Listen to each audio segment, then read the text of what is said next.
Good day, I'm Stephen McHugh and this is your JIS News for Wednesday, June 6.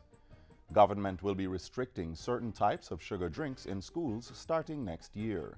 The new policy takes effect in January 2019 and will be extended to healthcare facilities. Health Minister Dr. Christopher Tufton made the announcement during his contribution to the sectoral debate in Parliament Tuesday.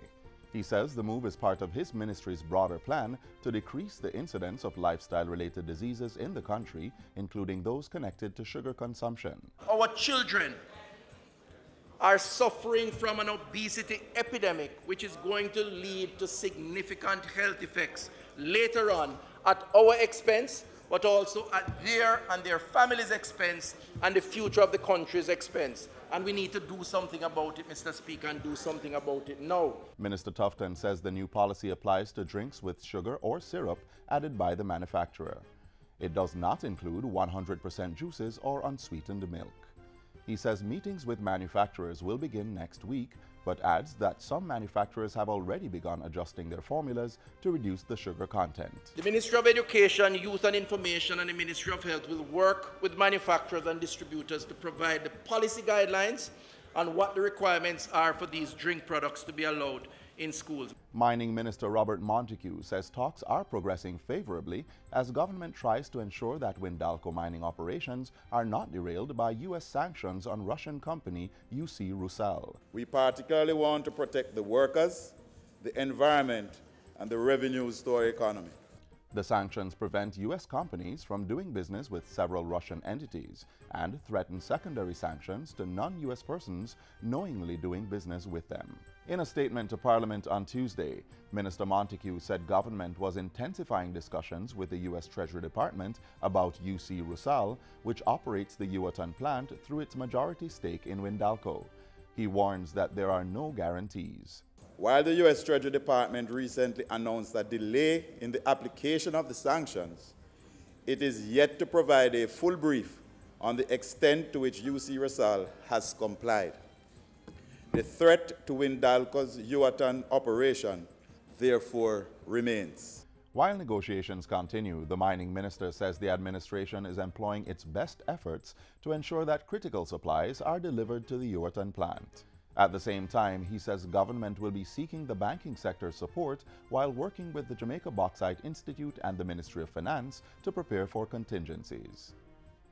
The final group of children to sit the Grade 6 Achievement Test, the GSAT, recorded improved performances in 4 of the 5 subject areas. In a press briefing yesterday, Education Minister Senator Roel Reid revealed that the highest increases were seen in the Science and Communication Task Test results. A higher percentage of students also passed the Social Studies and the Language Arts tests. The Education Minister says students' individual results will be released tomorrow, June 7. In the meantime, he has disclosed that 80%, or 30,789 of the 39,510 students who sat the exams in March were placed in one of their preferred schools of choice. All the students have been placed in full 7-year high schools due to the provision of additional classrooms and upgrades to several primary and junior high schools. New Forest has been upgraded to a full high school. Aberdeen Primary and Junior High have been upgraded to a full high school, and Perth Town Academy has also been upgraded to a full high school. In addition, 110 students were placed at Stony Hill Primary and Junior High, which also is being converted to a high school.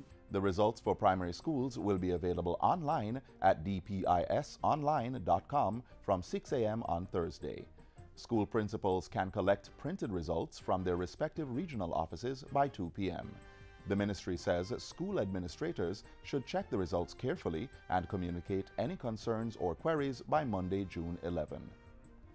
The Ministry of Justice will be facilitating the payment for Justices of the Peace, JPs, to be trained in mediation. So you don't have to find the 90,000. We will find it and you can go and get the training to become a mediator. The minister was addressing the newly commissioned JPs for the parishes of Kingston and St. Andrew on Monday. He says the new JPs will also go through the additional training of becoming restorative justice facilitators to assist the courts in bringing about appeasements. The minister is urging more people to make themselves available to serve in the capacity of Justice of the Peace and contribute to nation building. And finally, Prime Minister Andrew Holness has been specially invited to attend the G7 summit set for June 8 and 9 in Quebec, Canada.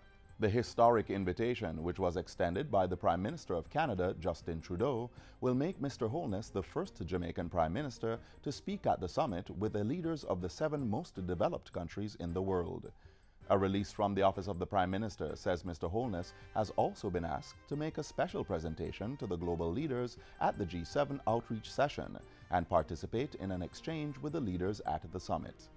The summit will focus on issues such as building resilient coasts and communities and will explore how to best address pressing challenges such as plastics in our oceans as well as illegal, unreported and unregulated fishing.